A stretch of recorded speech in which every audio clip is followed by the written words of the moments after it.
Hi, I'm Easton Sir, and I'm here with Mr. Jere Richardson on our fourth segment. Anyway, we're gonna go. Right now. We are at Baker High at the metal shop. But because of time, we want to jump ahead a little bit. And in 1953, I think it was, Coach Bubba Ball had a project for Mr. Richardson. And Mr. Richardson, tell us about that project. Well, it was actually 1954, if I remember correctly. And Bubba had convinced the treasurer to buy him some glass backboards for the basketball team to replace the old wooden one. Now, this was in the original gymnasium, which later on turned into an auditorium. But we had to replace them, and when we fastened them up to the standards that were coming down, they were not in the proper place as far as the line under them was concerned. Mm-hmm. So we had to figure out a way to shove those things around and get, but we had to get into the ceiling of the gym in order to be able to change it. So that was a real ordeal. Well, so what kind of apparatus did they use to lift you and the boards to their respective places? Well, we'd already put the boards up, but in order to do the adjustment, I was on a big old brass rope around one leg, and they pulled me up to the ceiling to do the adjusting. And who did the pulling? I don't know, probably 3 or 4 of those boys. And one in particular, Thomas Merritt. Tell us about him. Thomas, I was hanging up there with a rope around my leg, trying to get the adjustments made, and Thomas was down on the floor with a rope, and he was holding me, and he shook that rope a time or two, and he says, "Mr. Richardson, am I going to make an A this 6 weeks?" I said, "Whatever you want, Thomas." You didn't have much of a choice, did you? That's a good story. And while all this was going on, who was supervising this job? Me and Bubba. Oh, but where was Bubba at? He was down there on the floor telling nobody what to do. Oh, okay. So he hadn't changed, Bubba, that is, as far as that. Also, it's another story. So you come back to Baker, and you came in 1957, and you come back in the capacity as a woodshop teacher. And that was fine with you, I'm sure. But then there was an incident that happened to the metal shop teacher. Tell us about that. I don't know what you're talking about. The metal, when you got to Baker, they had a metal shop teacher and a wood shop teacher. Right. But something happened to the metal shop teacher that he left. Well, that was after I had gone back and doing the woodwork. Mm-hmm. So then I wound up doing both. Okay, that's where I was going to, and I think we moved the wood shop out of the basement next to the big football locker room. We moved it up to the same level as a metal shop. As a metal shop.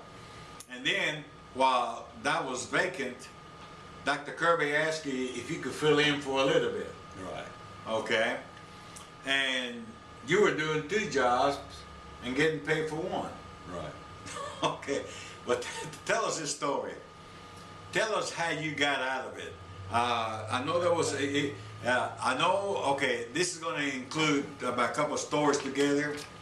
But see, Mr. Richardson, he was thinking about how to just either get paid for it or just have one job, either metal shop or the wood shop. So at that time, there was a fair going on, and either some or one of the Baker students, he built the gun rack. Tell us that story. He built a gun rack, and Dr. Shaw happened to see it when he was down at the Chattanooga Valley Fair. And he called me in one day, and I went trembling into his office. He said, "Could you make me one of those gun cabinets like you had down there?" And I said, "Well, I think we can handle that." So he sent some wood out of the old Vocational School renovation out there for me to use. We eventually had his gun rack ready, and it had gotten to where every time I'd see him, he'd want to know how we were coming on it. So one day I said, well, we're just about through with it if you'd like to take a look at it.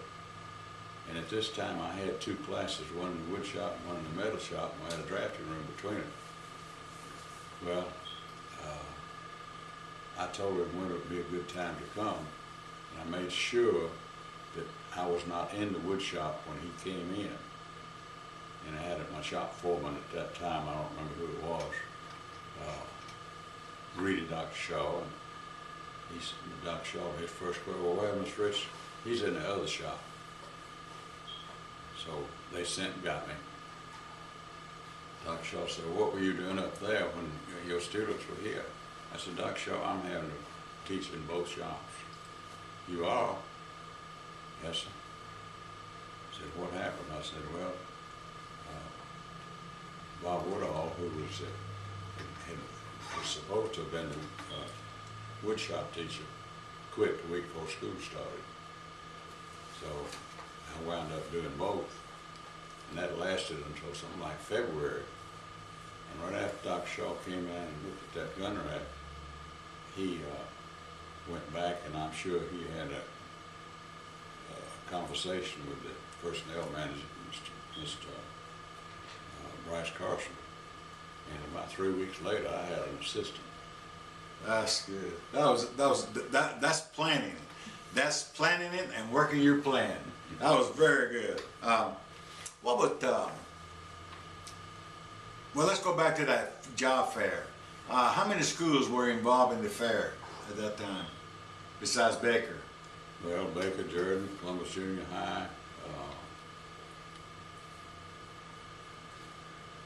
and we didn't have Kendrick, we didn't have Shaw, didn't have Hardaway, but Jordan was the only other school that had shop teachers, shop classes. So right. They did not exhibit. Can you tell us what were some of your most memorable moments at Baker High?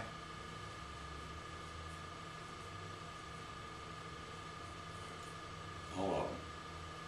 You mentioned one specifically, you told me one specifically in 1954 when the basketball team won the state championship. Well, they did. And I was sitting on the sidelines watching it.